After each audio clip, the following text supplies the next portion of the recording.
Hi all. I would like to call your attention to few words which I'm going to utter right now. Okay? Imagination, dramatization, visualization, assumption, and conclusion. These words, according to psychologists, are said to be very beneficial when we implement on to imagining, visualizing what we want to achieve. It really helps us reach that beautifully. But we seldom use it. It is rather used on some third person, could be unknown to you.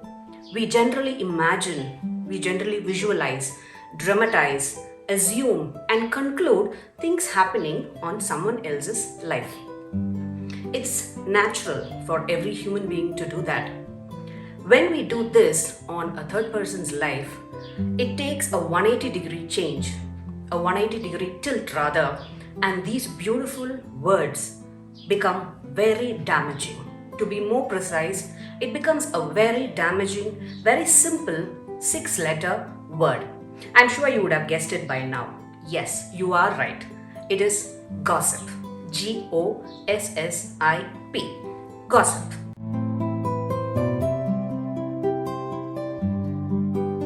I'm sure all of us are aware of the ill effects of gossip, which happens to the person who is gossiped about. But somewhere we become either victims or we become carriers of this gossip.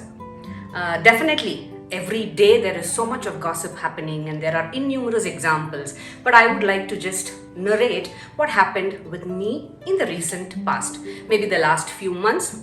Many of my subscribers, my supporters, and my well-wishers and my friends were really thunderstruck, just as I was, when somebody tweeted on the media telling that my channel has been deactivated or rather hacked. I really had no clue about it. Not just that. They even went to an extent of telling that I have shifted base from wherever I live.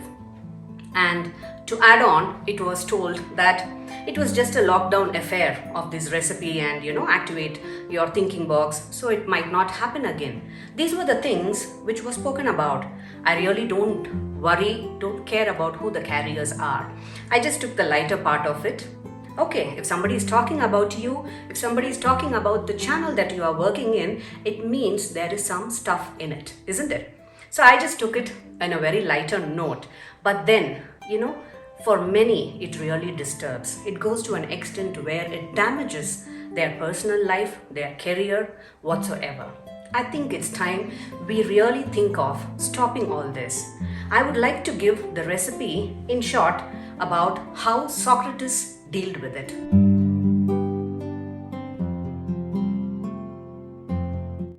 Generally, when it comes to the recipe, I would give my listeners the choice to follow or not.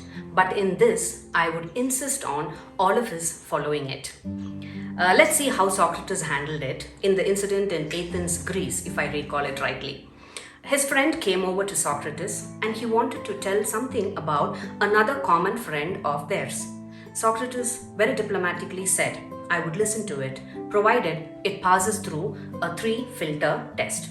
The first one, is it good or bad about my friend? If it is bad, he said, drop it right now. The second, is it verified? Meaning, is it real or false? If it is false, then drop it at this point. And the third filters test, is it beneficial to him or to me? If it is not, he said, I don't want to listen to it. How beautiful. It sounds so simple, isn't it? Just the 3-filter test. It would be really beautiful, the life of others and the life of ours, if we are able to follow this and implement it in our daily lives. After all, everyone's life is their private, is their personal life, isn't it? Who are we to talk about and gossip? So friends, next time somebody comes over to you to talk about another friend in their absence, remember this 3-filter test, okay? Is it good or bad? Is it verified? And is it beneficial to him or to me? If not, don't take the tension of listening to it at all. Just leave it.